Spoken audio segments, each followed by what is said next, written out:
It is a truth universally acknowledged that a single man in possession of a good fortune must be in want of a wife. That's the famous first line of Jane Austen's Pride and Prejudice, the book we're going to discuss today.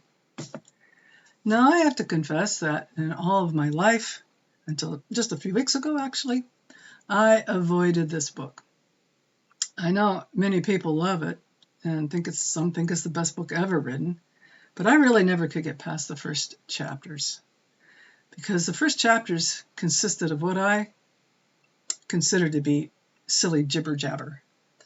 Mrs. Bennet, the mother, and her 5 teenage daughters just seemed to be talking all the time about boys, men, parties, gowns, dresses, carriages, etc. And I'm not too interested in that kind of thing. So I would set it aside. But since I started on this 100-book journey, I have to read it. And so when I got past the first few chapters and some things were explained, I realized what was going on.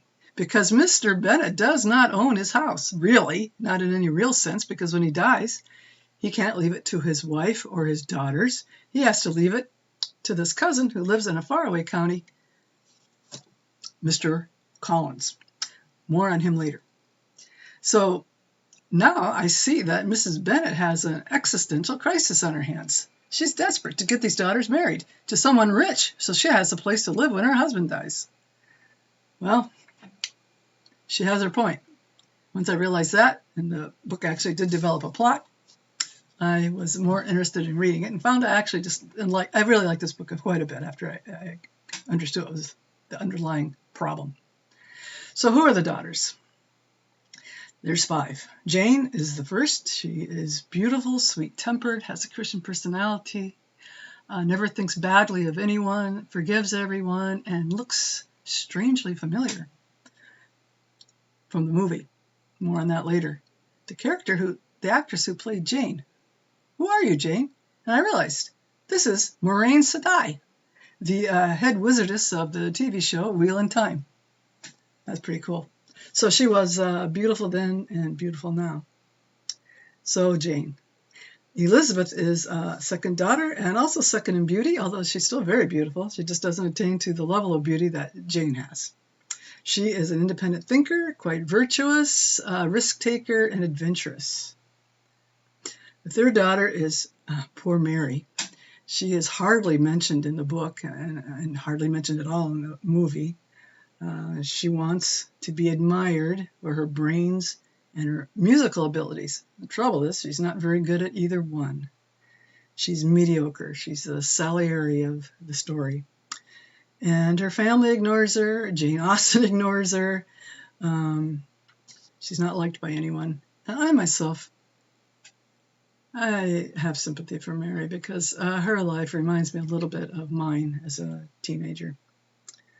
The fourth daughter is Catherine, called Kitty.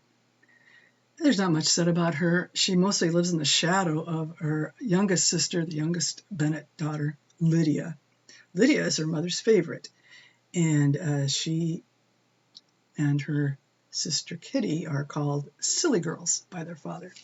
So they're boy crazy. That's really about all you can say about it. They're boy crazy. They enjoyed walking to town and promenading along and flirting with all the young soldiers they meet.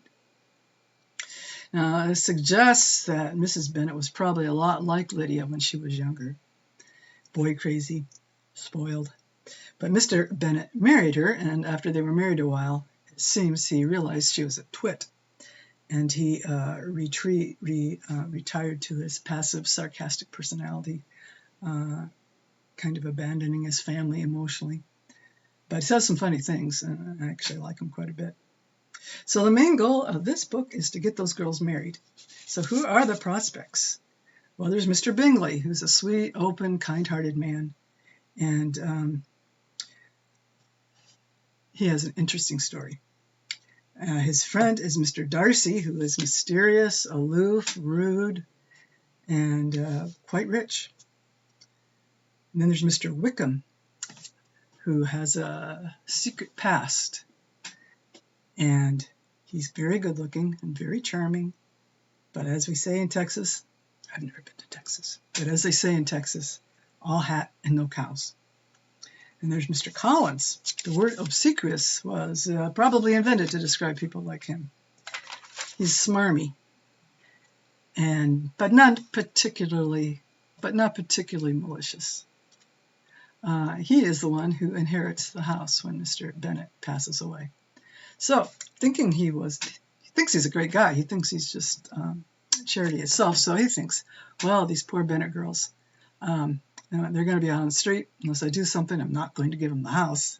But maybe I could marry one of them and see what happens. So he comes for a visit, and he looks over all the daughters, decides which one he's going to pick out for himself.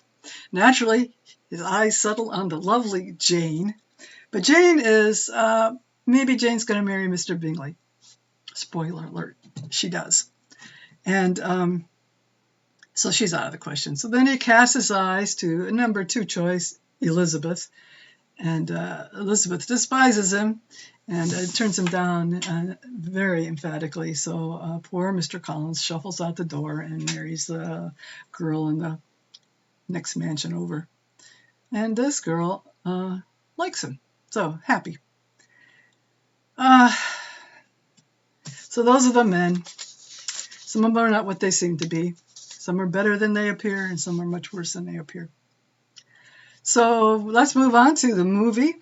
I really like the movie a lot. This is not the kind of movie I would normally watch. I don't really like romantic movies or books. I don't like romantic comedies or anything like that. But this movie was really good. The characters looked exactly like I imagined they would look, and the dialogue stuck really closely to the book. So this movie appears to me to be even better loved in the book in many cases. So highly recommend it. It's free to watch on YouTube right now, so I'll leave the links to that in the notes if you want to watch it. I have to confess that at the very end, another spoiler, look, when Darcy and Elizabeth finally declare their love for each other, there was a tear, I think. So time to rate these books. I give the book a 9 out of 10. It's a good book, no doubt about it, but it still has all that smarmy jibber-jabber, which I don't like.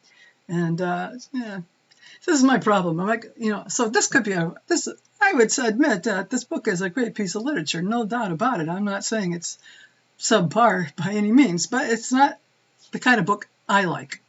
So I can't give it a 10 out of 10 and be true to myself, but I can't give it like 5 out of 10 because that's just not right. So 9 out of 10. The movie gets a 10 out of 10. It's tops. So that is Pride and Prejudice. Now, you may have noticed as I was talking to you that I had a few interruptions in my speech, some hiccups, some mispronounced words. And that is because I am having a terrible time with my editing software. I could spend a lot of time trying to figure out how to make it work, and I could get rid of some of the stumbles. And I think I will as this year goes on. And, the video I produce on book 100 is going to be a lot better than this video I'm producing on book 1. I hope. But I have to say that the point of all this is to read the books, not to be a video producer. So I'm going to do my best. I want to do these through in one shot without editing mumbly words out. And so if they're going to be in here, they're in here. That's just how it's going to be. But I do intend to improve. But not for a while yet, I'm sure. So there you have it. That's Pride and Prejudice by Jane Austen. Not a bad book at all. Probably a really good book. I'm glad I finally gave it a chance. And, the thing is, just because this is not the kind of book that I would normally read. This book wasn't written for me. It was written for people who like this kind of thing. That's the point of this whole journey through the books, is to cause me to read books that I normally wouldn't read on my own. So there's going to be a lot of books like that on this list, books that I would never touch. But because they're on my list, I'm going to read them. So tell me what you think. If anybody's actually watching this, I'd be thrilled to hear what you think. And goodbye, and go read a good book.